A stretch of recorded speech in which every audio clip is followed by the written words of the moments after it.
All right, well, I think I might have fixed the YouTube problem at least. Very cool.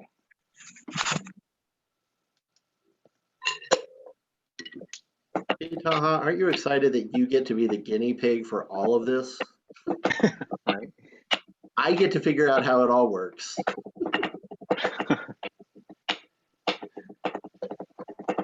All right, well, I think we've got plenty of people in here to at least get this show on the road. Okay. Very cool. So predominantly what we've got in here right now are UNA peeps. Okay. So we've had Veronica out here, and we've had Roger and everything. So like they kind of have a sense of your background and everything. So Gotcha. But for everyone that is here, first of all, thanks for being here and being the guinea pigs as we try to get this rolling. This is taking the place of what would have been our Sounds of Summer camp. And so we're trying to make it as public as we can out there. And getting as many people involved as we can and stuff like that. So Taha teaches in Texas. He's worked with the Blue Knights. You probably know him for his work with like Monarch. He's had a very unique drum corps career because I think he marched with everybody and not necessarily in the order you would expect them to.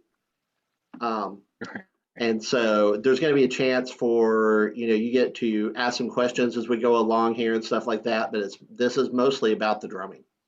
So I'm going to give it over to you. Awesome. Cool. Yeah. So firstly, right, thank you for this opportunity. I think this is when Mr. Wiggins asked me to do this, I was like, yeah, definitely this would be awesome.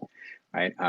We did discuss a little bit. I think I'm sure Mr. Wiggins probably talked about it beforehand, but just kind of to address the political climate going on recently, put that out there a little bit that, as far as myself is concerned, especially like even being a person of color, that we definitely take that very important, and I think we've been divided for so long that we forgot what it's like to be united, and this activity and this idiom is a special place where we are united in the sense of we're just drumming. It doesn't matter who you are or what you are, we're just here to drum and have some fun. Cool. So I think that's important as well, just to put out at the beginning. But with that being said, at the beginning, he kind of asked me that, like the chop session type thing. So I thought it was important. So my background, deals with the heavily in science and in medicine, right? Like human anatomy, things like that. That's actually what I studied.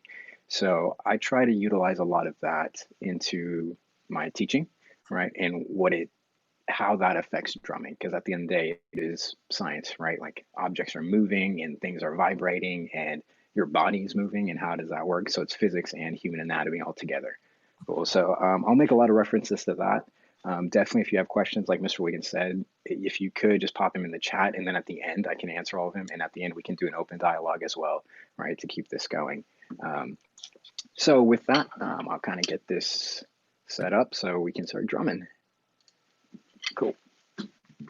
All right. So the first thing I think, for myself, right, as well as anyone else, like when I was younger, I think an important thing was, we would just get told, oh, you need to chop out, or hey, go get some chops, but nothing ever after that. Like there was no explanation afterward, and I think that to me was one of those things of like, I got a little analytical with it. Like, what does that mean? When I was a kid, it was one of those things of just, okay, I'm just going to play a double stroke roll, or I'm going to play 8-25, right? And that was kind of chopping out, is you just play until your hands hurt and you're chopped out, right? And so I think for me personally, it's one of those things of how can I explain this a little bit more, right? So for chopping out, I think it kind of deals with certain things, right? I make an analogous to like working out, right? Because that's something you're doing with your muscles as well.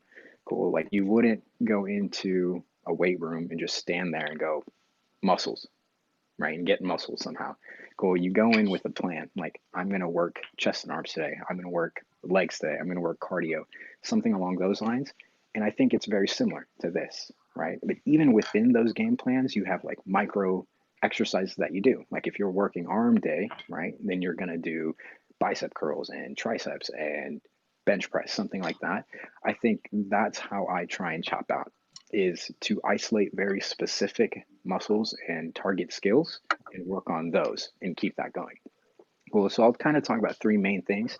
I think for chopping out, there's three big things. There's strength, right? There's stamina, and then there's like vocabulary and range. Cool. So obviously the first thing is self-explanatory: strength. Like, do your muscles have the strength to play what we're asking you to play, right? There's stamina. Can you play for an extended period of time with that same thing approach, right? And then there's vocabulary. Like that's kind of the more the rudimental side. Like, how much can you actually play? What things can you put together and play? Well, so that's kind of what I'll talk about more, right? It's like a car, right? You can have the horsepower to do whatever you need to do, but if the rest of the car isn't functioning, it doesn't matter, right? Like the speedometer, most of your cars can go to like 140 plus miles per hour. Do you ever drive that fast? No. But having the capability of doing that makes driving 70 and 80 miles per hour easy, right? That's the whole point, is we're going to increase so much that what we're being asked to do feels easy.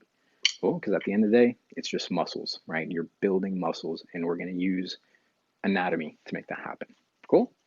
So I think to start, an important thing is like, I do this all the time. If I was in person, I would do it. Like, I just lay a stick down on a pad and I tell people to grab it. So if you just grab your stick, right?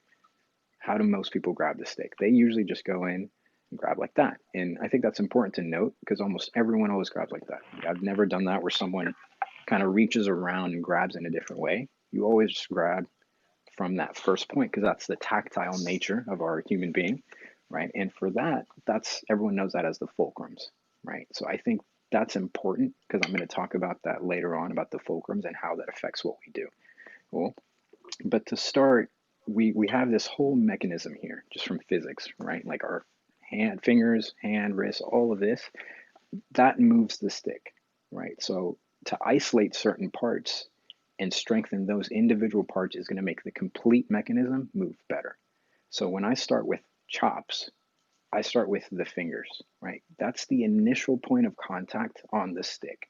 That's the point that is the most dexterous right here, right? And so we can increase finger chops, which a lot of people don't talk about, right? But I think it's important. And this relates to way more than just rudimental percussion, right? If you're a mallet player, having finger chops allows more dexterity, right? A hand drummer or a drum set player, anything like that. So I'm going to try and make things really broad, right? And so that way you can apply to it. So I think one big thing for me is to understand that disclaimer: it's not the right way or the only way to do it, right? This is just kind of how I've compiled things and what I've learned throughout the years. So I think if you have a valid reason for how you want to do something, totally awesome, right? This is just my suggestion of how I do it. Cool. So the first thing is, if we talk about our fingers, right? There's this whole sequence called stick yoga, and I want to break that down a little bit today. Cool. So we're going to go through that just to talk about, there's certain muscles that you probably didn't know are integrated in drumming that I want to isolate. Cool. So the first part is going to be called moving fulcrum. And what that is we're going to take the stick and we're going to play a simple exercise, 8, 8, 16. Hopefully everyone knows it, right? It's 8 notes on the right hand, 8 on the left, and 16 on the right. Then 8 on the left, 8 on the right, 16 on the left. Cool. We're going to play that, but what we're going to do is we're going to play it with a very isolated technique, right? And for me personally, technique is dependent on what you're being asked to play. Like I always tell people, there are a bunch of different techniques and we're going to try and use all of them. It just depends on what we're being asked to play. Cool. Techniques are like tools in our toolbox, and whenever we need them, we're going to use that one. Cool. So for this, the technique we're going to use is we're going to try and see how we can make the stick bounce in its most ideal way. So we don't want to affect the bounce of the stick. Like if the stick just drops, we want to let it drop, right? We're going to control that drop to only happen once, but we want to isolate it to that single finger. Cool. So you play 8, 8, 16, and we're just going to use the index finger. Then while you're playing the 16 on the left hand, you're actually going to flip over and put the stick between your index and middle and use just your middle finger right? And we're going to do that. We're going to work our way down the fingers. Then we're going to use just the rings, then the pinkies. Then we'll flip over and use just the thumbs, right? Now, it's important to note that because we're chopping out, we're trying to isolate a certain muscle group, right? So the muscle group we're trying to isolate right now is those specific fingers. So it's going to be difficult, but it's going to be inherent for a lot of us to want to move the wrist. What I mean by that is, say, for example, you're using the middle, but you can see my wrist move, right? What I'm trying to do right now is just lock that wrist and bounce solely from this. Cool, which is going to be hard. It's okay. Cool. And I think for this point, it's important to understand that you are not trying to look a certain way, right? You're just trying to make it feel a certain way. Make that stick bounce and try and isolate those fingers. Cool? So let's start with that. Again, it's going to be 8, 8, 16, and we're just going to work our way down those fingers, right? I'll tap us off, and then we'll get going. Cool. Here we go. Ready? Starting with the index. 1, 2, 3, 4. 1, 2, 3, 4. 1, 2, 3, 4, 5, 6, 7, 8. 1, 2, 3, 4. 1, 2, 3, 4. 1, 2, 3, 4, 5, 6. We're going to go to the middle. 8. 1, 2, 3, 4. 1, 2, 3, 4. 1, 2, 3, 4. 6, 7, 8. 1, 2, 3, 4. 1, 2, 3, 4. 1, 2, 3, 4, 5, 6, 7, 8. 1, 2, 3, 4. 1, 2, 3, 4. 1, 2, 3, 4, 5, 6, 7, 8. 1, 2, 3, 4. 1, 2, 3, 4. 1, 2, 3, 4, 5, 6, 7, 8. 1, 2, 3, 4. 1, 2, 3, 4.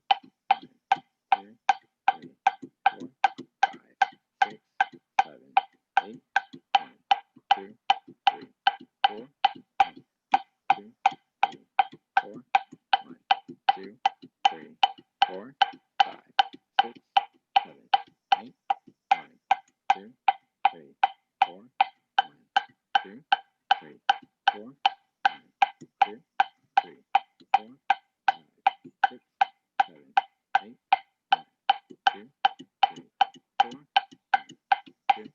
3, 4. 1, 2, 3, 4. 5, 6, 7, 8. 1, 2, 3, 4. 1, 2, 3, 4. 1, 2, 3, 4. 5, 6, 7, 8. 1, 2, 3, 4. 1, 2, 3, 4. 2, 3, 4. 5, 6, 7, 8. Stop. Okay, cool. So when we do that, right, I think hopefully some of us started realizing, especially when we get down to those bottom two fingers, the stick wobbles around a lot, right, or it's difficult to control. And that just basically is exacerbating that idea of those back fingers aren't really strengthened, right? The index finger is really strong because that's what we use constantly to drum, right? But when have we ever thought about these back fingers here, right? But at the same time, that is also support, right? That's something that we can strengthen, we can utilize a lot. So that's why I like doing something like that. So when you're practicing it, again, a couple of tips are to not let your wrist move, as weird as that sounds, right? And just bounce from that actual finger. And when you do something like that, try and keep the bounce as constant as possible, right?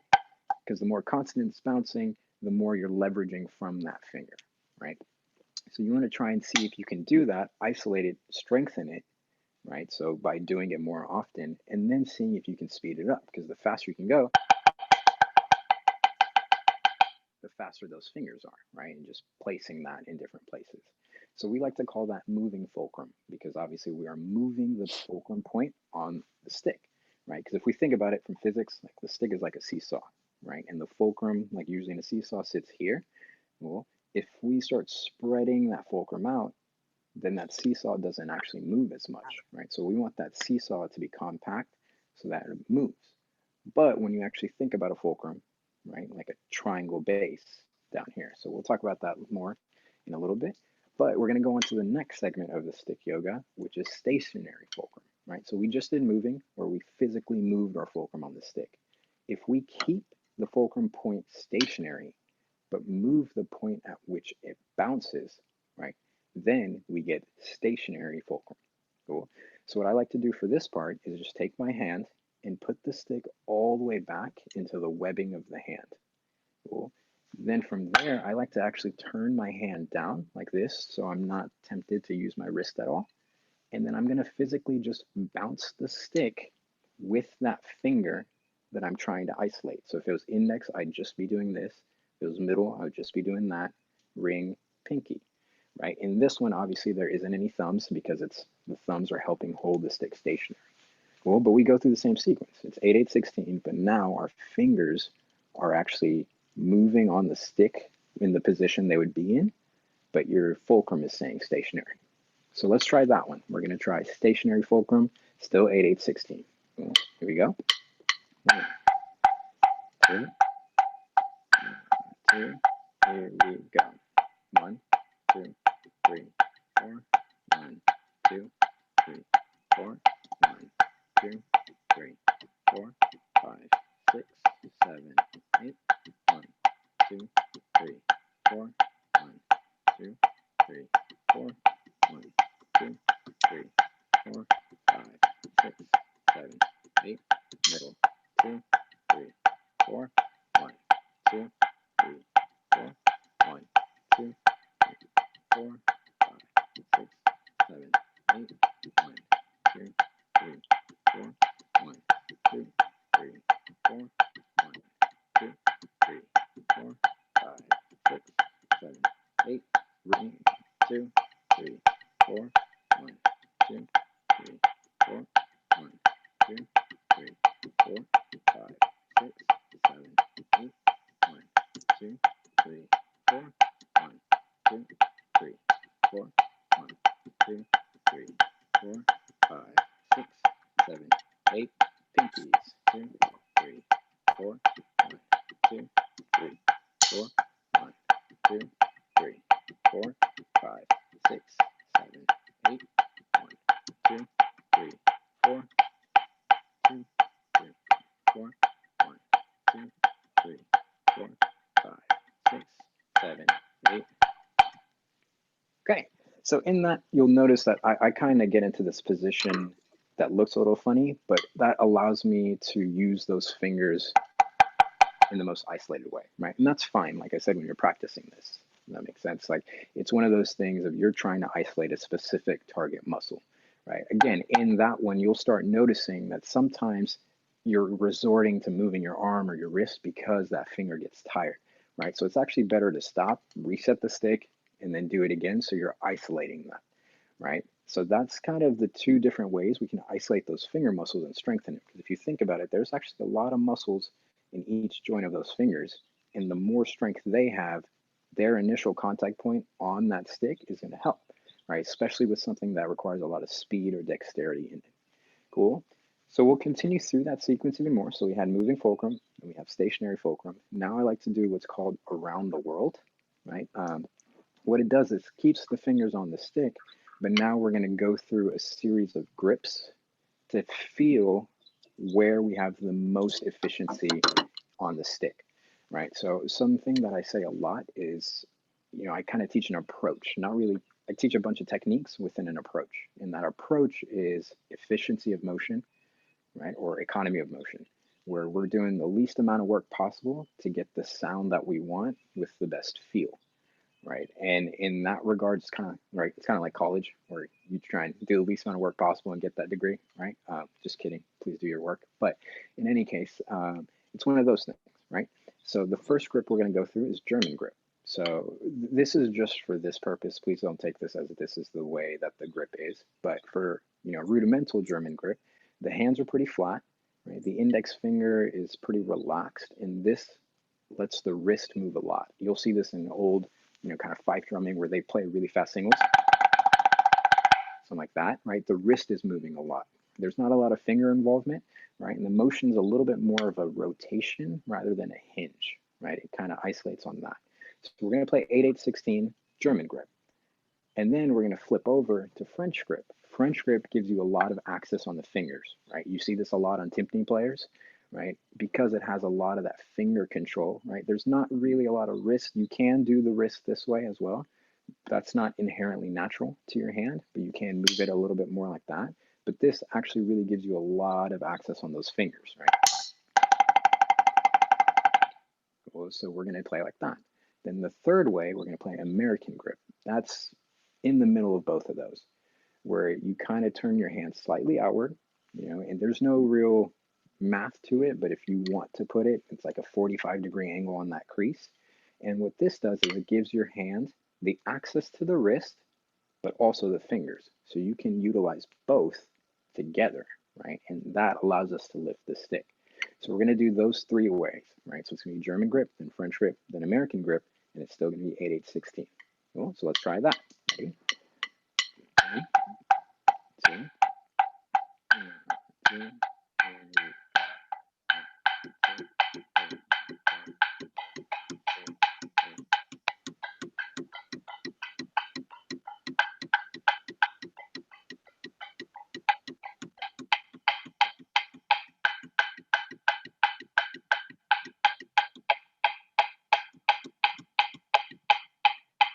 French.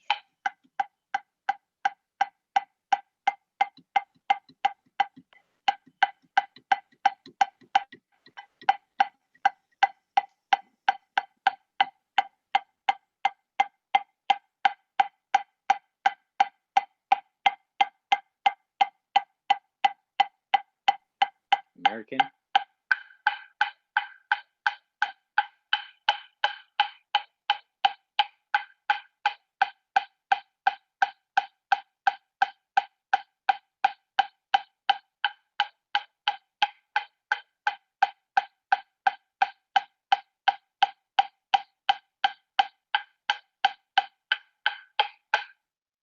Okay. So I think in doing that, it hopefully makes American grip feel the most efficient or the easiest, right? Because in one way you're isolating the wrist, one way you're isolating the fingers, the third way you're using them both together. So it gives you the greatest range of motion through that, right? So that's another good one again to just really isolate the mechanic that you're doing. I'm really big on mechanics in motion because at the end of the day, the more efficient you can be with your motions, the easier it's going to be to drum and the less brute force you have to use to drum. Cool. So now we're going to start talking a little bit more on the physics side of it, right? So we did a lot of the feel, like the fingers and the wrist training, but now let's talk in terms of physics, right? Where I kind of talk about three big umbrella concepts. The first being sound, right? What do we want it to sound like? What does the music call for, right? The second being timing, like rhythms, like the intent of the rhythm, and are you trying to keep the band in time or the drum corps in time or the indoor group, things like that. The third is feel, right? How does it feel? Like, does it feel comfortable in the hands? I'm a big proponent that we have to feel good when we're playing, right? So no tension anywhere in the body, so your muscles can move as relaxed as they can, right? And the sticking should feel nice and things like that. So I use the word ergonomic a lot. I try and talk a lot in regards to ergonomics because that's how your hands move. Cool. So the first thing we're going to practice in that regards is if the stick is in consistent motion, right? Meaning the stick is traveling down and up at the same rate, right? So there's a term that gets used a lot, right? Contact without pressure.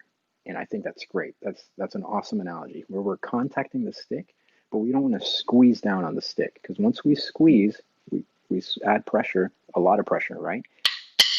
That stick is no longer going to sing and vibrate. Versus if we just contact and let the stick vibrate, because of physics, it's going to ring a lot more, right? So the more vibrations, the louder the sound's going to be. Well, so to practice that concept of contact without pressure, I like to do an exercise called add a finger. So what we do is we play eights, right? Constantly for 4 bars. In each bar we play it, we're going to add a finger onto the stick. So we're going to start with our fulcrums, right? And then the second bar we add our middle, the third bar we add our ring, the fourth bar we're going to add our pinky. Cool. Obviously for you snare or bass drum and quad players, you do the same on the left. For you snare drummers, we're going to start with blade hand, meaning just the fulcrum.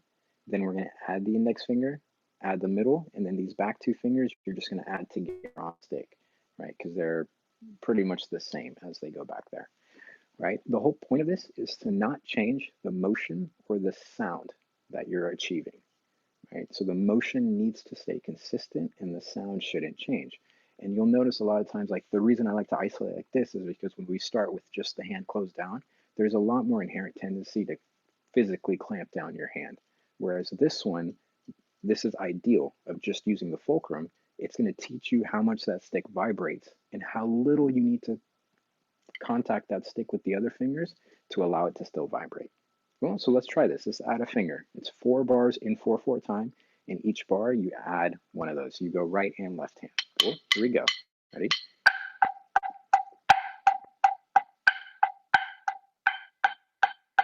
Next. Second finger. Third finger. Fourth finger.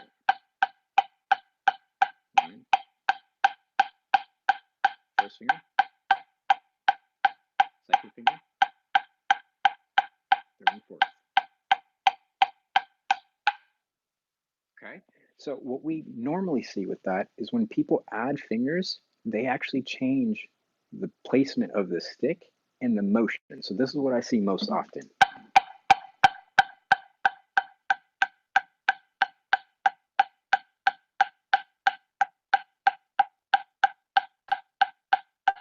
Right, where the path of the stick, the motion of the stick, and the sound changes, right? I'm not sure how much of that comes across virtually, but that's essentially what happens, right? And that's what we're trying to avoid. We're trying to keep the motion all the same so you don't even see a stoppage in that, right? So as long as the motion doesn't stop, the sound's going to be more consistent, and that's what we're trying to achieve by doing this. Cool. So I'll do it from a profile view. You guys can play with me, right? But try and watch my wrist area and how that motion doesn't stop as I'm adding fingers. Here we go.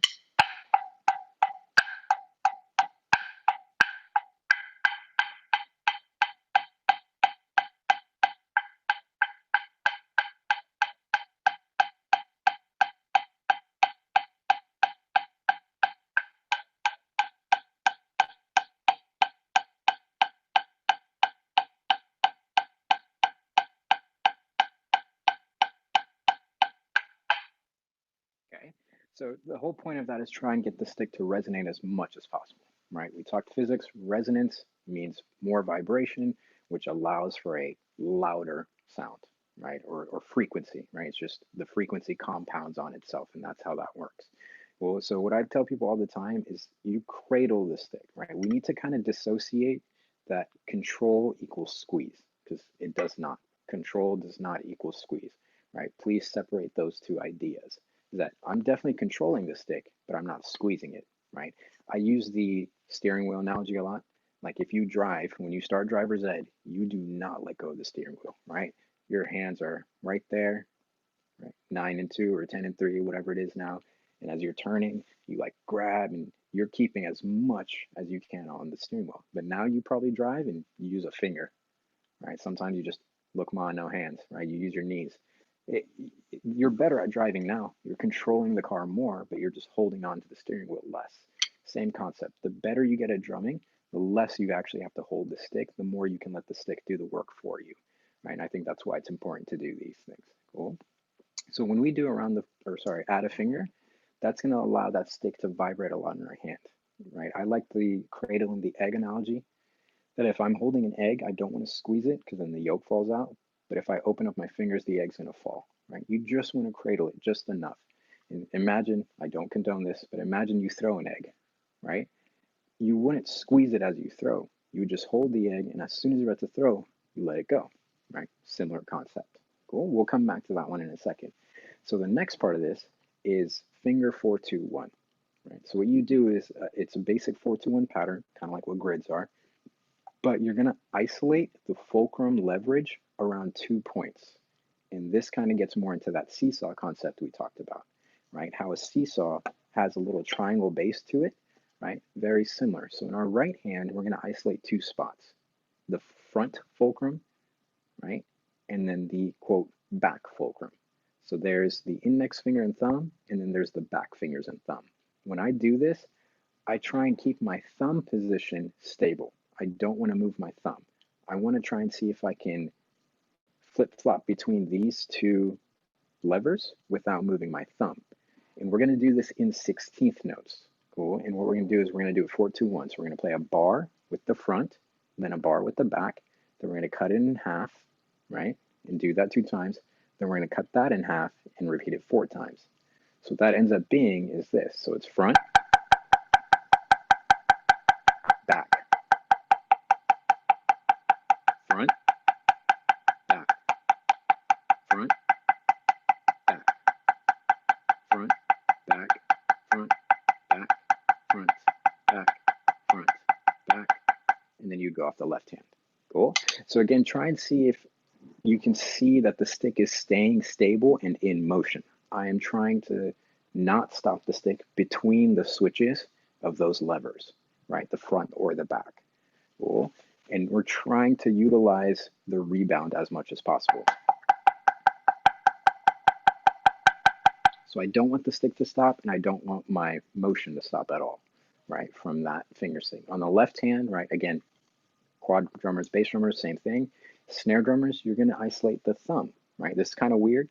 It's like I'm going to date myself a little bit, but back in the day, right, video games, they didn't have all these buttons. It was just like one joystick, right? So if you move the joystick, that's kind of the base of the thumb moving. And then like if you played Pac-Man or something, there's like a little button on top. So if you press the button, that's the tip of your thumb, right? So we're going to use the base of the thumb and the tip of the thumb. Cool. So it's going to be bass, tip, right? When you isolate the bass, you're trying to move like you would a joystick. When you isolate the tip, you're trying to press like you would a Pac-Man button. And you can kind of angle yourself in a little bit to get more leverage on the stick. That's fine, because again, we're isolating that lever. Cool, so let's try finger 4-2-1. Remember, this is in 16th notes. You're isolating front or back fulcrums. Cool, here we go.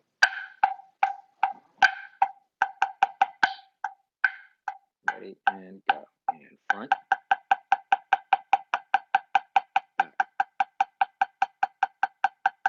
front, back, front, back, front, back, front, back, front, back, front,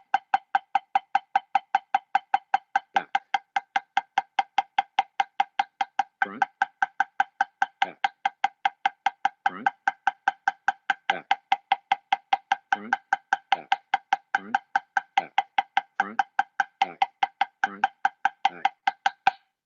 Cool. So again, for a lot of us who haven't done that before, have that finger strength yet, it's really difficult to keep that motion consistent, right? And that's the whole point, because the more consistent you can keep it, the faster you can switch between the two, the more access you have, right? It's like, again, a car in manual versus a car in automatic. When you're in automatic, you don't notice the gear changes, right? We don't want to notice that gear change when we're actually playing in context, right? Right now we're isolating, so we do. Cool. So that's finger 4-2-1. And that again isolates that lever point, that fulcrum, right? If you think about physics, how the stick is going to rebound around there. When I talk about drumming and a lot of what we do, I talk a lot about the fulcrum, because that's the initial point of control. That's the initial contact point that we can have. So our fulcrums are really important, right? Now the front and back, it's way less of a visual change when you actually are drumming. It's more internally refocusing the energy where you need it.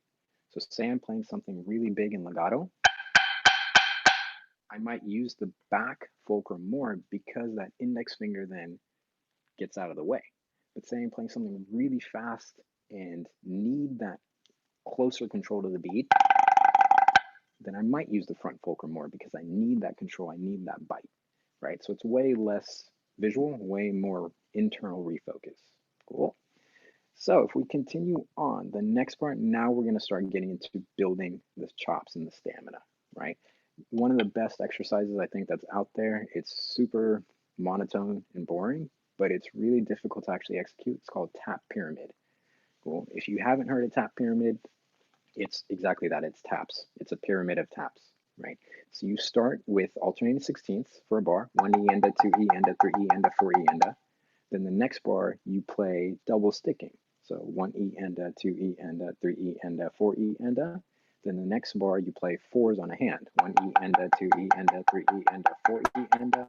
Then you play 8, 1 E enda, 2 E enda, 3 E enda, 4 E enda, then 16, which is a full bar. 1, 2, 3, 4.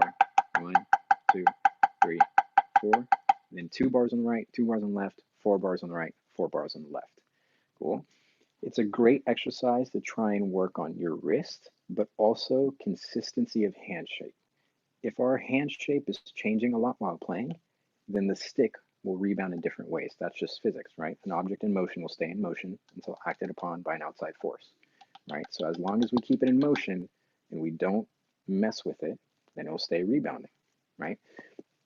To do this, we want to really focus on playing piano, right? So a soft sound, right? Kind of that low height if you were to make it analogous, right? And we're going to play it 3 different ways. I like to call this tap pyramid 3 ways. The first way, and this is a really good way for any students, like I use it from high school all the way out to independent, drum corps and winter guard, is to put the fingers on top, right? So what I mean by that is if you take your sticks and you take your index finger and just place it on top of the stick, right? Just like that, it actually makes the back of the hand a little bit more closed, right? But when you move the stick, now you're isolating the wrist hinge. So when people talk about move more wrist, I don't think they realize where it actually moves, right? Your metacarpals all connect down to this hinge. That hinge on your hand inherently and ideally moves like this, right? Your wrist actually can't move any further back than that, right? Some people who can touch their fingers back here, it's because their tendons are flexible, but your wrist joint stops here, right? So when we talk about putting our finger on top, we isolate that. You'll feel what I'm talking about in a second when we play it. On our left hand, if you are a traditional grip person, all you're going to do is take that index finger, then put your thumb down, put your index finger on top like that. And what that does, this also collapses a little bit, keeps it on there, so then when you move, it is isolating and it is forcing you to feel that wrist hinge move. Cool. So that's the first way. We call it finger on top, and we play tap pyramid all the way through. Cool. As soon as we finish that, I basically tell my students, take the fingers off. So then we try and go all the way with just bounce. So this one is all wrist. Then the next one, we take the index fingers off and try and bounce the stick only. And then the third way is to put everything back together and play it normally, right? Quote, normally. Now with that, what this does is the first way forces you to use a lot of wrist and really over control the stick. The second way, you have a lack of control, basically, but you have ideal resonance, right? That stick is vibrating as much as it can. So the third way, you want to get the control from the first way with the relaxation and the vibration of the second. Cool. So let's play tap pyramid 3 ways. I am going to turn a med on for this one just to keep me honest on the extension of it. Cool. But here we go. This is tap pyramid 3 ways. Ready? So fingers on top is how we start. 1, 2, 1, 2, 3, 4.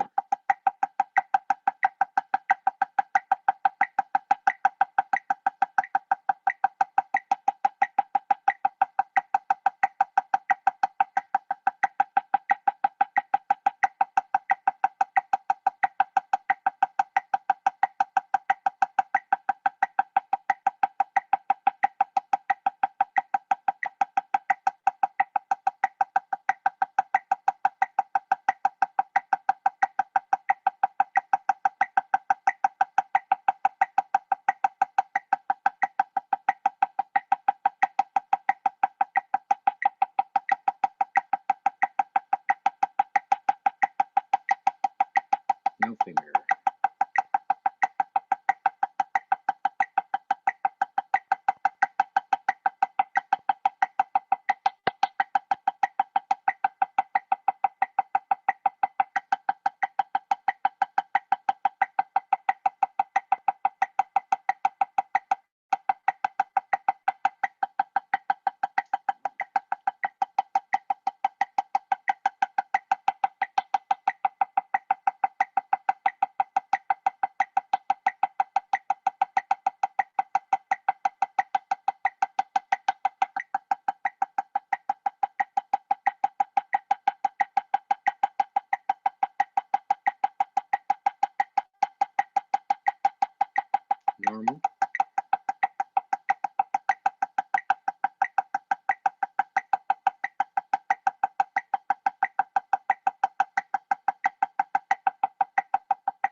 Cool. So again, that's such a difficult exercise to do well, right? But it's one of those things of like it's like riding a bike. Once you figure out how to do it, right, then it becomes really easy. Cool. But you have to be able to balance. That's really important here is that the balance of the stick in your hand and the rebound, we are using the rebound, right? When we say use wrist, that means you're primarily moving the wrist, not that you're only using wrist, right? Like I am trying to let the stick bounce. If we think about it ideally, if I just dribble the stick, as long as I don't stop this hand, that stick's gonna bounce, right? That's all tap pyramid is doing, is it's letting that stick bounce over and over again, and you're just finding that bounce point and then allowing your wrist and your fingers to support that, right? To lead that. Cool? Hey, Taha, we've Yes, sir. got a question that popped up in one of the chats that I thought now would be a good time to ask it. Absolutely. Somebody asked, how often do you go back to these finger control exercises and the finger yoga and stuff like that with your more advanced students and stuff also? Yeah, absolutely. Like, so I actually say this is kind of like, an apple a day keeps the doctor away thing. We do this quite often, right? I would say personally, for my own practice session, I do this every day. Like when I start drumming, I go through stick yoga because that just warms up my hands in a natural progression of muscle groupings. And then I feel like I can play whatever I want. As far as indoor and drum corps, like in drum corps move-ins day one, we do stick yoga, right? So every drum corps that we've taught, Blue Knights, now Mandarins, anything like that, is that we'll do this at the very beginning because I think it's important that more so than just cleaning beats, that the students understand why their hands feel a certain way, right? So if you understand the concept of the stick and the physics, then you're going to be able to play whatever you want because everyone's hands are shaped differently, right? Like I'm double jointed in my thumb, right? Someone may not be, so they're going to feel differently when they bounce the stick. So we don't necessarily talk about look ever, like hey, look like this. It's more like make the stick feel like this, and this is what we're talking about. So great question, but yeah, we do this quite often. I think And in sorry, go ahead. yeah, and then a second part of that question is how early do you start this with like, do you do this with variation of this with beginning students or what? Yep, exactly. So that's also a great question because like now is the time where every high school is starting their like drumline camps. Of course, coronavirus, but we would do this with high school and during like the pad camp sessions, and it would be an abridged version, right? Like the finger yoga stuff. We would start with the moving fulcrum for quite some time before we got to stationary fulcrum, right? Because for those kids, for more advanced players, obviously they know how to control their fulcrum. But for younger students, they're just trying to figure out how to like move this weighted piece of mass, right? Because they're going from an SD1 general, a really small concert stick, to a huge marching percussion stick, and it feels totally different. So we'll just do moving fulcrum to get that strength for a while, and then we'll go on to this. But tap pyramid, I do through all levels. Like tap pyramid is an exercise I use literally for beginners all the way through the most advanced ones. Cool. Sweet. Shout out to Zach Melton for throwing that question out. Oh, shout out Zach, I miss you. All right, cool. So we'll continue on with that. So that whole sequence and all of this layers on top. Like at the end, we'll do all this straight down, and you'll see what I mean by a huge progression or a chop out, right? The next part, we just did consistent motion, where the stick stays moving the whole time, right? The other end of the spectrum is constant release. Like if the stick stops, right? What happens when the stick stops? So this is going to get a little nerdy, so bear with me, right? If we take the force equation, like force equals mass times acceleration, right? We learned that. We can replace acceleration with velocity squared, right? Acceleration is also equal to velocity squared. So if we replace force as sound projection or production, right? Because that's a vibration, equals mass times velocity squared. Cool. So velocity has an exponential increase on the sound we produce. So a lot of times I'll talk about make the stick move faster rather than hit the drum harder, right? Because at a certain point you just can't hit the drum any harder, right? In this mass, hopefully, shout out Vic Firth making good sticks, right? The mass of the stick should always stay consistent. And then the velocity changes to make that sound different, right? So what I mean by that is I could play from this height, right? A stroke like this. Not a lot of velocity, gets a certain sound. For some contexts, that may be appropriate, right? But it's more natural to play like that. right? And that makes a lot quicker sound because the velocity has changed. Cool. And I like to, after I do that motion stuff, I like to talk with my students about this, because that wrist motion is something that I think people don't really talk about. They talk about getting wrist chops, but how quickly you can move your wrist is how flexible you are, which is going to dictate how much speed and power you can get. Cool. So we'll do an exercise called free strokes. So it's super simple. This is how it works. It's 4 half notes and then 8 quarter notes. What we're trying to do is we're trying to tone this wrist muscle in this position, which is maximum potential energy, right? This is the most your wrist can flex. Cool. Please do not try and flex it more. Like with your hand, you're going to hurt yourself, right? From here. And then we're going to tone it, how quickly we can snap it down, but also snap it back up. That's an important part that I really want to stress, is that it's important not only to be able to go quickly down, but back up, right? A lot of times we always talk about down, right? And I like sports, so I talk about basketball a lot. Like if I dribble a basketball, if I throw the ball down and leave my hand there, when it bounces, it's just going to hit my palm and fall back down. But if I throw the ball down, then move my hand up, then I accept the ball on the way up and throw it back down, right? So it makes the motion more smooth as I do it, but it gives me that velocity at the end, right? So the exercise is simple, 4 half notes, 8 quarter notes, right? Let's all try it together. And I like to keep my stick in this up position when I'm not playing, again, to force that wrist to move. Common mistakes to avoid. Try to avoid lifting the arm before throwing back down again. Some people try and compensate by throwing more power, but again, just think about that's not really toning your wrist. Cool. The other common thing is people opening and closing their hands, so they're kind of snapping their fingers to make this happen. Again, we just cradle the stick. Don't change the shape of the cradle. Just throw the stick. Cool. If if there wasn't drums, like I like to do this with people who don't play drums, like, hey, take the stick and throw it. What do? They just go and let that stick fly, right? Same concept. We're just seeing how fast we can throw it. I'm not telling you how to do a technique or how to hold it. Just throw the stick as fast as you can. Cool? Let's try it. Here we go. 1, 2, 1, 2. Here we go. 1, 2, 3, 4, 5, 6, 7, 8. 1, 2, 3, 4, 5, 6, 7, 8, 1, 2, 3, 4, 5, 6, 7, 8. 1, 2, 3, 4, 5, 6, 7, 8. Cool. So when you throw that stick, right? Some of us get into this habit of, again, when we think faster, we think more closed down, right? Our body immediately clamps down on itself.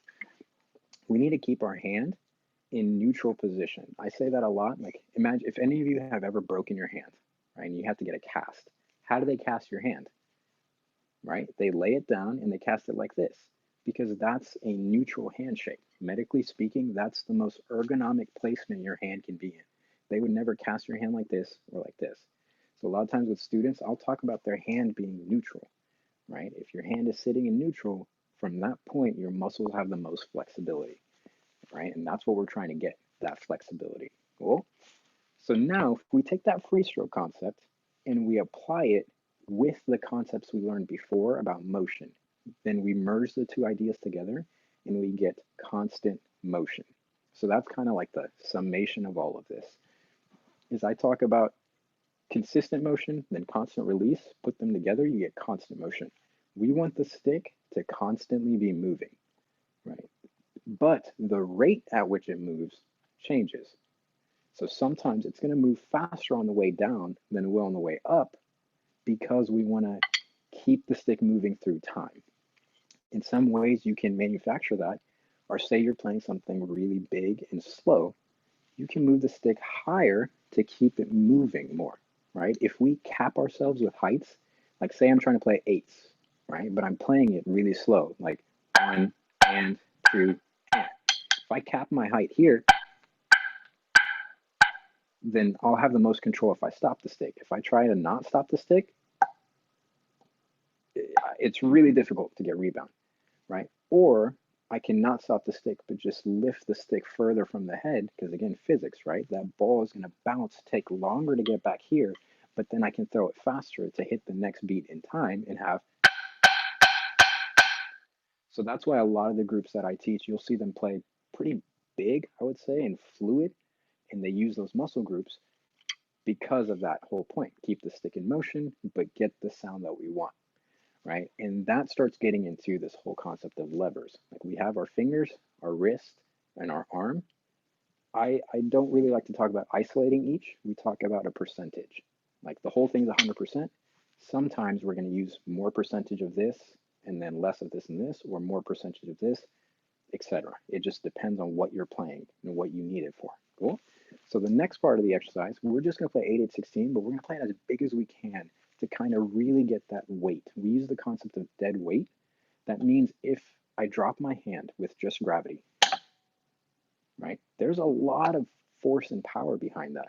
Like the example I was using, as weird as it is, if I chop your arm off and start hitting you with it, it would hurt, right? But if I chop just your wrist off, it'd be like the little Deadpool hand. You know, if you've seen that movie, it's just like touching your face, right? You want to use that big weighted log, right? So you're not adding power, you're just letting gravity do work, right? You're trying to not squeeze anywhere. A good example for this is squeeze your hand into a fist and try and move your wrist as fast as you can. Eventually, you'll feel fatigue. If you open your fingers and do it, right, you could flop your hand as much as you want, right? It's the same concept as like back when I was in middle school in gym class, people would roll up towels and whip people with it. You know, I don't know if they do that anymore, right? But if you roll up the towel and you squeeze your hand, it's not really going to go anywhere. So you have to be flexible to whip people with it, right? That's that whole concept. Cool. So let's play 8, 8, 16. Don't be afraid to play big, but by playing fast and not by playing hard. Cool. Here we go.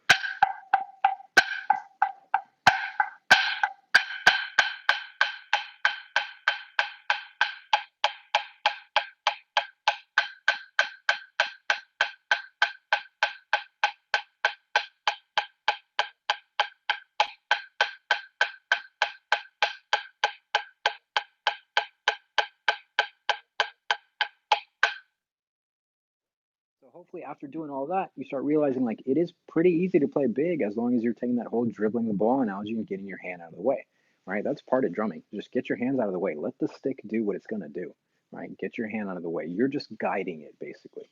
Cool. So with that, I talk a lot about basics because I'm pretty passionate that if we can fix our foundation, our fundamentals, everything else afterward is easy, right? It's like building anything. If you're building a car and you build all the components correctly, the car will move efficiently. But if you start putting like, you know, fake parts in there, it's not gonna work. Cool. So we've been talking a lot about a certain stroke type, right? Legatos, rebound strokes. If there's a bunch of different opinions, please don't hate on me. I think there's pretty much 3 stroke types, right? Like there's controlled strokes, which are also downstrokes, if you want to say it that way. There's full rebound strokes, which are also taps, just depends on the height. And then there's upstrokes, right? So the next concept would be downstrokes when we talk about downstrokes. I think this is where the most variance happens with people, right? Personally, for me and how I teach, a downstroke is not the stick stopping, it is the stick coming back to a lower height than where it started, right? We've just accepted as a marching community that our downstroke means we're going to stop it at tap level, right? Or back to tap level. So if you slow mo it, when I play a downstroke, nothing changes from a full stroke to a downstroke until after contact with the head. So if I'm playing a full stroke, the stick would do that. If I'm playing a downstroke, the stick would still do that. After it touches the head, then it only comes back to here, right? And people ask all the time, well, then how do you control that downstroke? And I try to avoid opening closing because to me, that's variables, right? The more variables that you add, the harder it's going to be to play more extended phrases, right? So if there aren't that variable, as simple and naive as this sounds, I just tell people, stop your wrist, right? Physics. Newton figured that out, that an object in motion will stay in motion until acted upon by an outside force. It's conservation of momentum, right? If I don't move my wrist back up and my fingers are in neutral, then that stick will rebound inside back to like here and just freeze down. I don't have to do anything more than that. The only variable would be if I open my fingers, then that stick flies up. Or if I let my wrist fly back up, then that wrist flies back up. But if I just stop my wrist from moving, then that stick's going to stop down. And what that does is if I leave my hand in neutral, right, is that all that the shock wave is absorbed within my bigger muscle groups, right? The thing that helps people understand this the most is I tell people like, hey, like you see that shelf up there or something that's like 10 foot high, would you jump off of that ledge? But as soon as you're about to hit the ground, lock your knees. Like jump off a chair, and as soon as you're about to hit the ground, just lock your knees, right? No one would do that. Everyone cringes at it because you would shatter your kneecaps, right? Same thing. If why would I squeeze my hand as soon as I impact? I'm going to basically localize all of that tension right here. And over time, that's why people develop carpal tunnel and tendonitis. Whereas if I spread and disperse that shock wave through my bigger muscle groups, I won't notice it, right? A perfect way to visualize this is stand up or even sitting and tap your toe as fast as you can. And when you do that over time, your shin starts to hurt, right? It starts burning. But if you stop and you tap your heel, you could do that all day long. No one would know, right? It wouldn't bother you. Because when you tap your heel, you have all these big muscle groups helping. You have your Achilles, your calves, your hamstrings, your quads. So it's just being dispersed. When you tap your shin, you just have that ankle joint and that Achilles, right? So same concept for us with downstrokes is I allow the hand to be as relaxed as possible and just don't let my wrist move back up. Cool. And as long as my fingers are in neutral and I'm not opening and closing, that stick will stop where I want it to. Cool. So we're going to practice an exercise to practice on downstrokes. It's going to be very similar to free strokes. It's going to be 4 half notes, 8 quarter notes, but you're going to alternate your hand. So it's going to go 1, 2, 1, 2, 1, 2, 3, 4, 5, 6, 7, 8. Cool. Then you're going to modulate that. You're going to put eighth notes in there. 1, 2, 1, 2, 1, 2, 3, 4, 5, 6, 7, 8. And then triplets.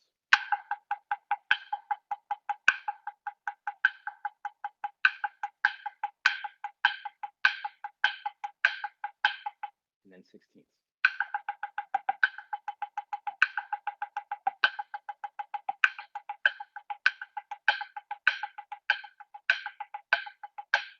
Now, a couple of things I'm trying to do is I'm trying to keep the accent sound the same, and I'm trying to keep the tap sound the same throughout. So as I modulate, I don't want to increase the volume or height of it, right? And part of that, and why we talk about downstrokes being this way, is I can keep my wrist moving as I come down. And when I do that without squeezing or opening and closing the hand, because there's no variables, it immediately goes into the next modulation, right? So I'm moving my hand at that metric before I do it, right? Versus opening and closing, which makes me do this. And then I have to open back up again, right? So reducing variables allows greater consistency. Well, and that's one important thing. Now you will see from myself personally, I have pretty big preps and floats, and again, to each their own, right? But the reason I do that is because again, like say I told you to stand there and just wave at me, right? Most of you would go, you'd wave, right? Rarely have I done that where someone's like, oh, I got to wave at Taha, okay. And had like 4 different hinges move, right? You just lift your hand and you wave. So when we play an upstroke, why would we do anything different, right? We're just going to lift our hand and then play. Cool. Now, again, not saying it's wrong. I was taught this way in high school where I break my wrist completely and I don't use arm and then I use some arm. What that actually ends up doing, if you think physics, right, is if you put your wrist to maximum potential, again, we talked about this, your wrist can't move any further back. So if it can't, and you lift your arm, now the bead is technically actually closer to the head from a height standpoint, right? Versus here, the bead is higher here than it is here. So you have to reverse the energy and come back, right? And also in doing that, now you have 2 motions for something that can be done once. And third thing would be when I break my wrist to this, that's actually a lot more fatiguing on the wrist versus if I just lift my hand, right? I lift with initiating from the fulcrum and I start breaking my wrist. When I do that, I can get to maximum potential energy here without straining that wrist. Cool. And then, like we talked about, potential energy is converted to kinetic energy, right? With this wrist flicking down. And that allows me to get a lot more power because I'm further away from the head, right? The height of it is going to dictate how fast I can move it all the way down, converts that potential all the way to kinetic, and I get that big sound. Cool. So I do that for a couple reasons. Like I said, that's the first one, is just to have my wrist be as relaxed as possible. Let the stick and gravity do most of the work. But also, it's like darts, right? Would you ever throw darts like this? Like, nailed it, right? Probably not. If you ever watch a dart game, right, they stand there and they go for a little bit too long, right? It gets a little bit boring, and then they finally throw it because they're prepping, right? I think preps help. If I prep, I know where I'm going to play the note. Prep, prep, right? Versus waiting till the last minute, then it's kind of a gamble as to if it's going to be there in time. Cool? So let's play the downstroke exercise, right? 4 half notes, 8 quarter notes, then you modulate and add the different metrics underneath. Okay, here we go. Ready? And 1, 2, 1, 2, 3, and 1, 2, 3, 4, 1, 2, 3, 4, 1, 2.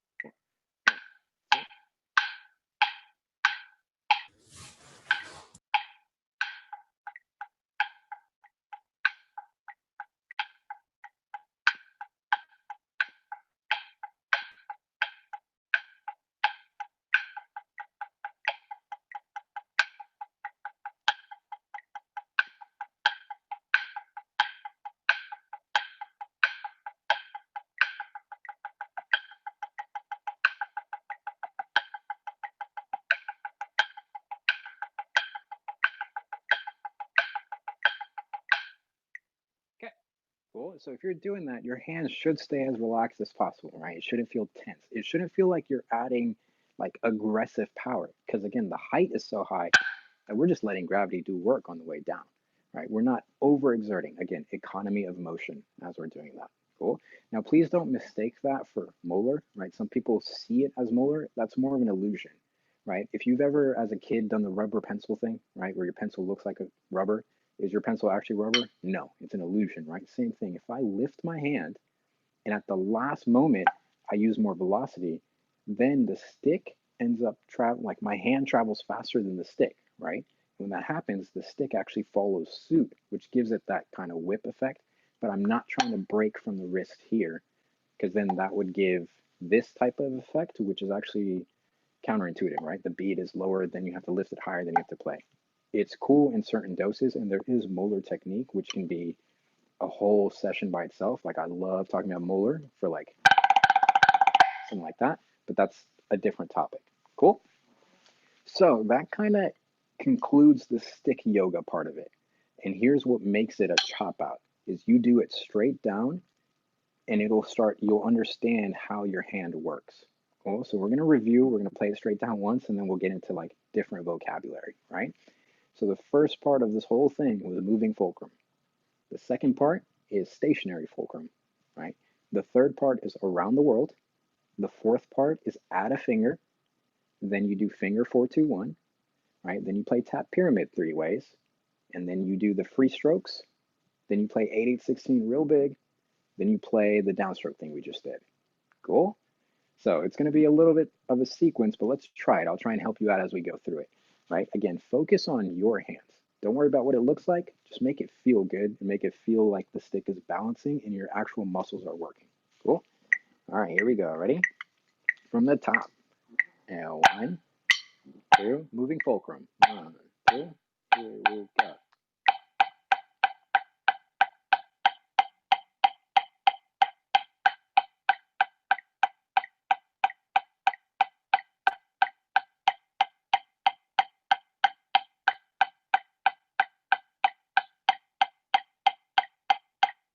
Middle.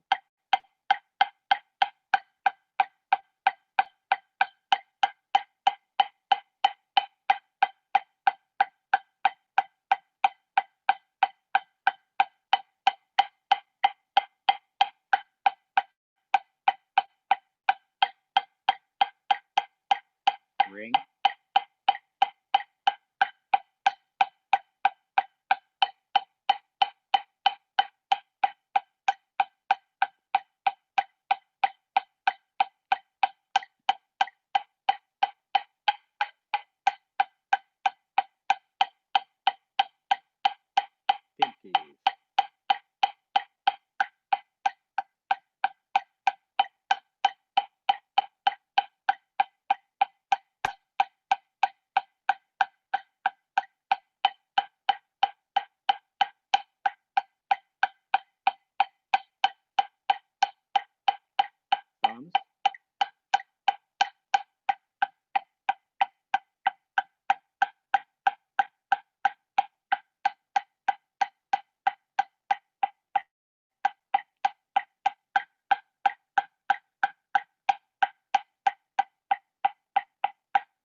Stationary fulcrum after this.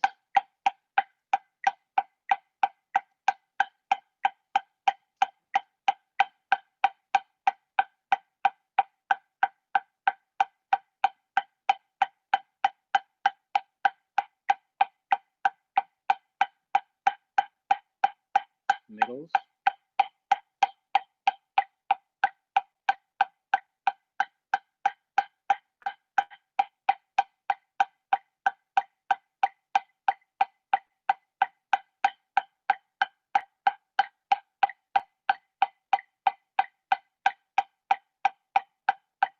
Rings.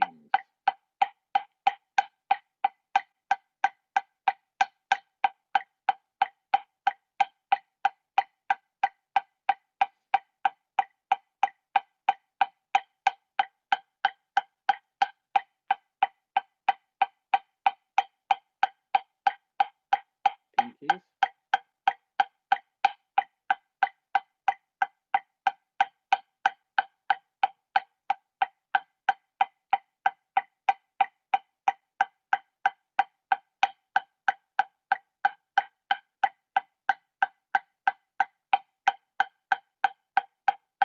Around the world after this.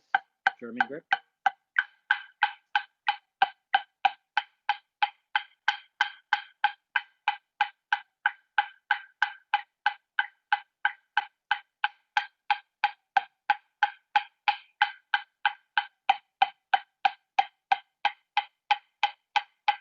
French grip.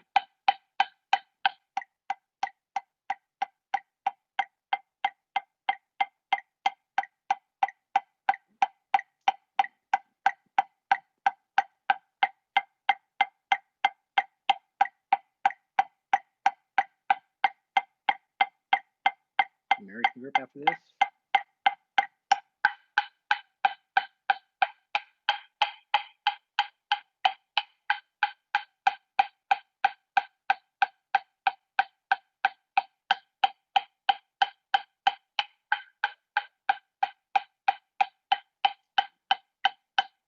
Add a finger, right hand.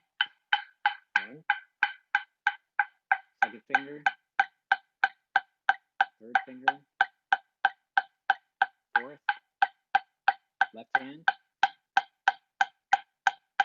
First. Second. Back to finger 4-2-1. Back. Front. Back. Front. Back. Front. Back. Front. Back. Front. Back. Front. Back. Front. Back. Front. Back. Front. Back. Front.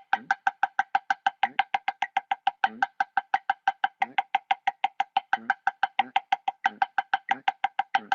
Front. Back. Front. Back. That pyramid. 3 ways.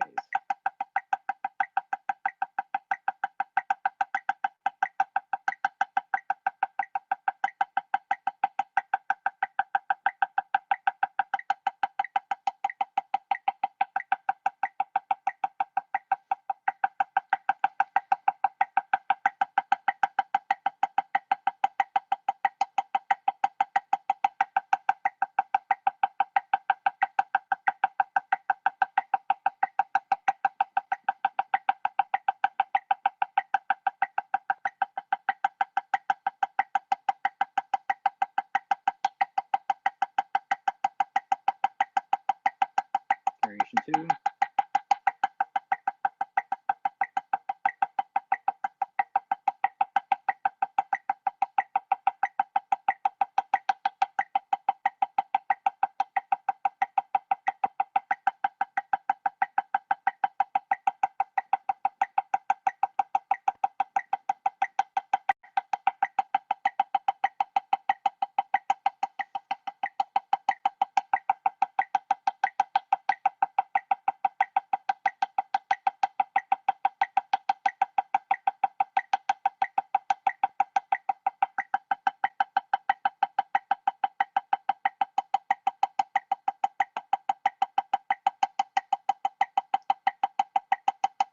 Variation 3.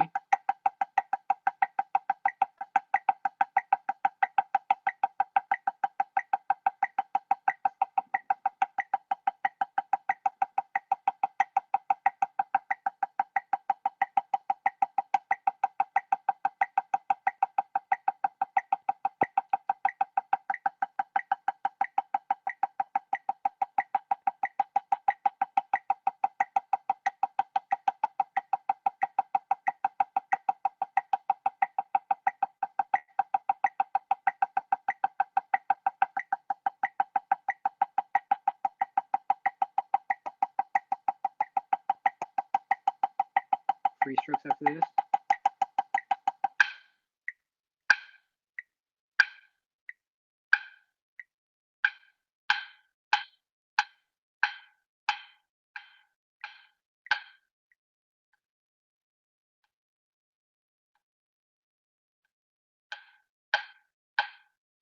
Eight and 16.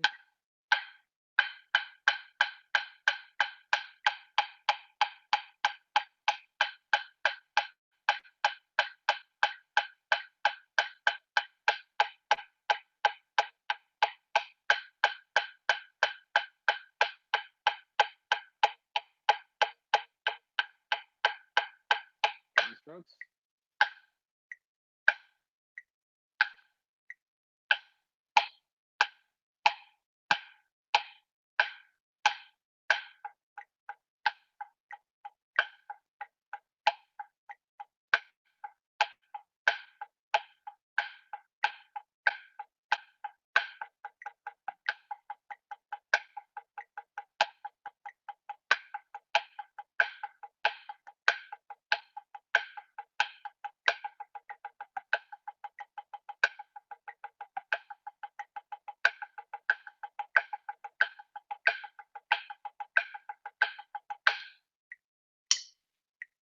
Cool. So that's that whole sequence, right? Stick yoga sequence. It was kind of through a bunch of different influences and I compiled all that. That was 92 beats a minute. I think if you work on it every day, kind of work it up all the way, like between 100 and 110 is what really feels like you're working all those muscles and comfortable. Anything past that, I think you have to break some technique to play certain things, right? Anything below that, you're kind of not using a lot of rebound, right? So that's kind of a really good, I like to use it, if it helps you, it helps you. It was one of those things that revolutionized my hands, right? It made my hands, like I understood where every single contact point on the stick was to help rebound it. Cool. So if there's no questions about that, then we can move on to the next concept real quick about applying everything together. But Mr. Wiggins, did you have any questions about that one? No, not at the moment. Just keep going. Perfect. Cool. So now let's talk about putting all that in conjunction, like application, right? We did a breakdown. How do we apply it, right? I think a really good way as far as chops, right? We just talked about isolating. That was stamina and strength. Like, what about doing that in some actual vocabulary? I think a really good one for me personally is some sort of flammed type thing, right? Especially in a rudiment that has everything together. And I think some of those are what I call bounced flammed rudiments, which would be a flam tap or a Swiss Army triplet, because what they do independently, they work wrist, arm, finger together. If you take a flam tap by itself, that is wrist, arm, finger all together. If you try to play that just wrist, very difficult. If you try and play it just finger, you don't really get that control. Just arm, not really. But if you put all three together, it makes it easier to play, right? And when we talk about that thing in from physics, my macro, I talk macro to micro. The macro motion is my arm. It's going down and up, down, up, down, up, down, up, down, up, right? Which is eighth notes. And two, and three, and four, and. Then the next motion would be my wrist is playing the three notes. Then the fingers would be playing the upstroke to even out those notes. Cool? So a really quick breakdown primer, which I think once you get it to a certain tempo makes this happen, is we're going to do a flam tap breakdown. So it's going to be threes for a bar. 1, 2, 3, 4. Then you add the first grace note. Then you add the left hand flam. Then you play a full flam tap. And you end on the and of 4, and then you do the same thing off the left. Okay? Then, after that, you would do it in 4-2-1. So you'd play a full bar, 1 E, end of 2 E, end of 3 E, end of 4 E, end. And then off the left, 1 E, end of 2 E, end of 3 E, end of 4 E, end. Right? Then cut that in half. 1 E, end of 2 E, end, 3 E, end of 4 E, end. Repeat it. 1 E, end of 2 E, end, 3 E, end of 4 E, end. Cut it in half. 1 E, end, 2 E, end. And then repeat that 4 times. 3 E, end. So that's the flam tap breakdown, right?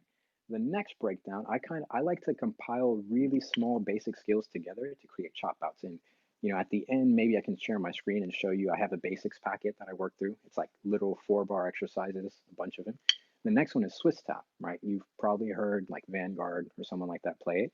It's 4 Swiss Army triplets followed by a flam tap. Then you just do it off the left, and then you keep cutting in half, 2, and 1. So it goes 1, 2, 3, 4, 1, 2, 3, 4, 1, 2, left, right, left, right, left, right, left, right, Swiss tap. So you have flam tap breakdown, Swiss tap breakdown. Cool, easy enough, right? And then we're going to do a flam accent breakdown, which is this. Then you add a flam. Then you add the second flam. And then you play filled in, right? 1, 2, 3, 4, 5, 6, 7, 8, and then off the left. Same thing. Cool. Hopefully all that makes sense. I know that was quick, but we're going to have flam tap breakdown, Swiss tap, and then flam accent breakdown. So let's try that. We'll go slow to start, and then when we speed it up, you'll see why it's a chop out. Cool. So let's go here. Ready? 1, 2.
Okay. Now, simple enough when it's slow. It works. It feels good in the hands. If we speed it up, then you'll hopefully start feeling your chops a little bit, right? Here we go. Ready?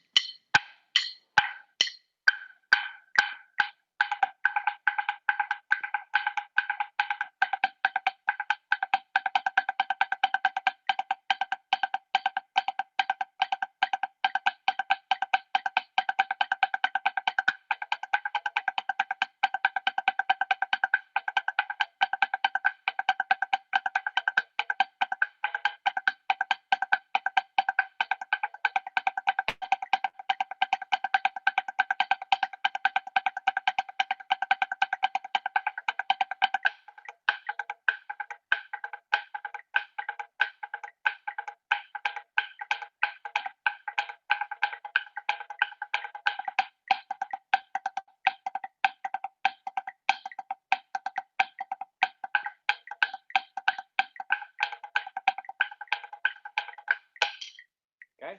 Cool. So again, the faster you get, now you have to be able to use wrist, arm, finger all together in conjunction. And I think that's what makes chops difficult, is understanding how to move the stick and how to do that all together, right? Because we can isolate each one, strengthen it, then put it all together. Cool. So that's one really good exercise I like to do, right? Obviously work slow to fast. Cool. Another good one is if you don't know Eric Shriver, shout out Eric Shriver, he has these click tracks, right? Because I understand practicing with just a Met can get boring, right? It's pretty monotone.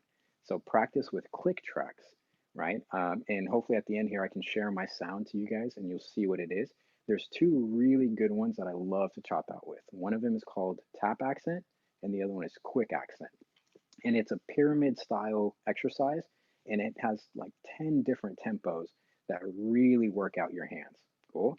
So tap accent goes like this. You play 8 accents. 1, 2, 3, 4, 5, 6, 7, 8. Then you put one tap between each accent. 1, 2, 3, 4, 5, 6, 7, 8. Then you do 2 accents, 1 tap. 1, 2, 3, 4, 5, 6, 7, 8. Then 3 and 1. 1, 2, 3, 4. Right? You do that to 8. And then 4. 1, 2, 3, 4. Cool. And then 5. You do 8 of each. Cool. So you do the straight eighths, then you do 1, 2, 3, 4, 5. Then you work back 4, 3, 2, 1, and then you switch to the left hand. Cool. So that's called tap accent. Let's see if maybe I can share this sound. I'm going to try and see and you can hear what I'm talking about. Maybe. Oh, awesome. I think this should work.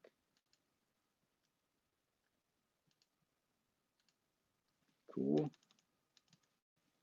All right, so there's gonna be a little bit of a count into it, and after that, it should start going. So hopefully someone can tell me if you don't hear that sound. Do we all hear this? Someone give me a thumbs up if we hear it. No? No, I'm not getting it. Oh, no, okay. Let me try something else. Let's see. Share. Okay. It should... Oh, well, maybe afterward I can put my email out and then you guys can email me if you want that click track, but let's just play with the Met, even though I said it was boring with the Met. We'll play with the Met. Cool. So here we go. Ready? I'll count us off. Ready? 1, 2, 1, 2, 3, 4, 1, 2, 3, 4, 5, 6, 7, 8, 9.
What?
Okay, so it starts at that tempo, right? That's 110. And then it has click tracks every 10 clicks all the way up to 190, which gets really difficult, right? So the last thing we'll do today is try and play one of these up. Let's do 170 because I think 190 is really difficult and you really got to build your way up to that. Let's try 170 and you'll notice your hands chop out, for lack of a better term, right? Here we go. Ready?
Well, so like I said, as you get faster, right, it starts getting the hands burning. But like we talked about beforehand, if mechanically you're sound and you understand how to relax your hands, you won't have tension, right? If we talk about it, chopping out quite literally means a buildup of lactic acid in your muscles and not releasing that. And a couple ways to release that is one, to breathe, right? Two, to let your muscles sit in the most neutral position so that you can have that exchange of carbon dioxide and oxygen, right? And three is to have the flexibility and the strength in the muscles that they don't fatigue. Cool. So there's plenty of exercises like that if you want, maybe we can exchange emails and then I can give you all of those as far as chopping out. But I think the main thing is understanding your hands and the mechanics to be able to work on your chops. Cool. So now I guess, Mr. Wickens, if we want to open it up for questions or anything of that sort, so we can do that. Yeah, anybody out there got questions?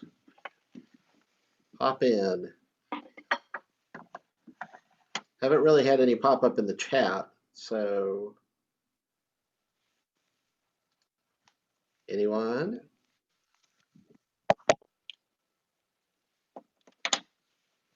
Apparently you explained everything so clearly that there are no questions about it whatsoever. Right. Which I guess is a great tool to have. Yeah, hopefully. um, I think, sorry, was somebody coming up with one? Maybe not. Could you maybe talk about how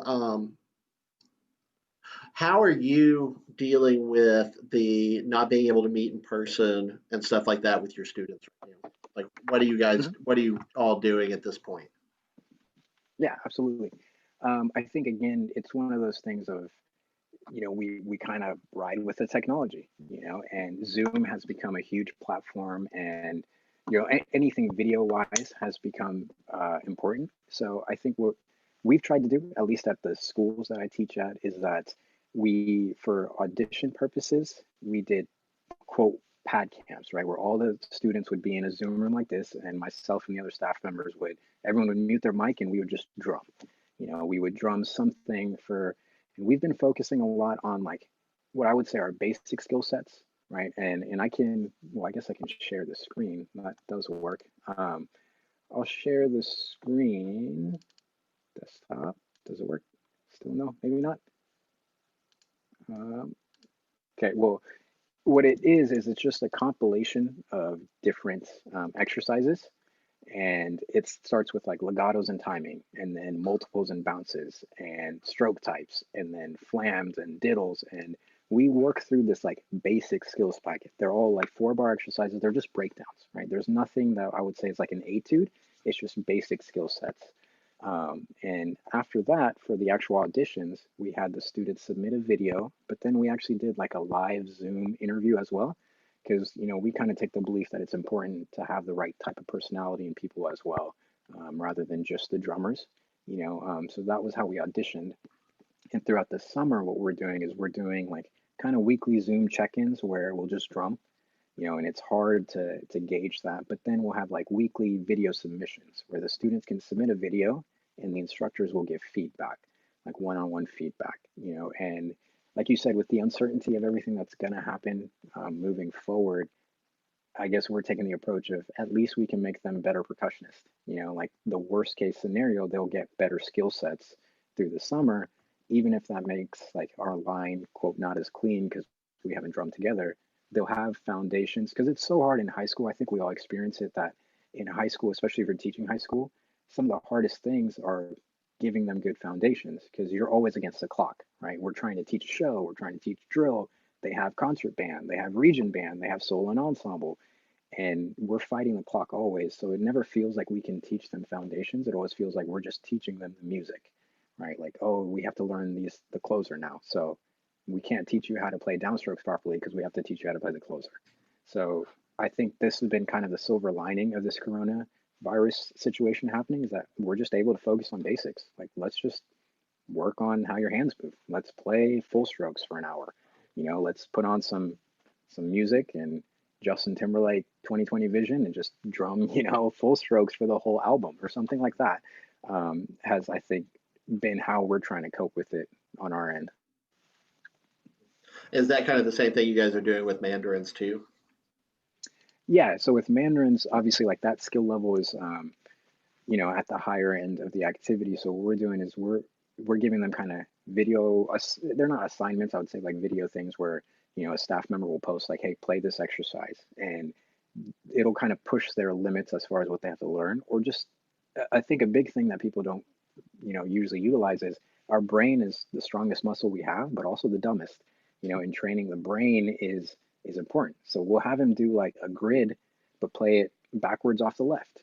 Something that challenges because they have chops, quote chops, but can we train their mental side so that when they do experience, it's like learning a language, right? We want to throw as much alphabet and words at them so that if they're reading something new, their brain can associate those patterns versus having to relearn something. So for them, it's definitely more of just give them more vocabulary. For the Mandarins kids, it's like, hey, let's just throw as much like old exercises that we play, new ones that we come up with, and we've let them take some of it. Like, hey, why don't you guys post an exercise you like, and we'll all learn it. Something along those lines. So we've definitely tried to at least keep in touch with them, like just to keep our hands moving throughout the summer. Now, are you all still doing the sort of camp type thing with the Mandarins people, or is it more of a just kind of check in as you go? Yeah, it's more check-in. I think, like with all this, everyone is kind of dealing with it different ways. We've had all the way from like the high school senior who lost his graduation to the college graduate who lost an internship because of Corona, right? So I think it is important to allow the students to cope with it how they need to. And, everyone's different. And for us, we want to allow Mandarins to be a fun escape for them where it doesn't feel like they're having to do a chore, like a camp or anything like that. But it's like, hey, you're feeling stressed out, just drum a little bit. Like post something on the Mandarin's Facebook page of you drumming and let's learn it. So it's definitely more member experience based and we want drum corps and indoor and stuff like that to be like we talked about at the beginning, as crazy as the political climate is in the world right now, like something where we can kind of unify and enjoy together, like no judgment through it. All right. Any other questions from in here in the Zoom call?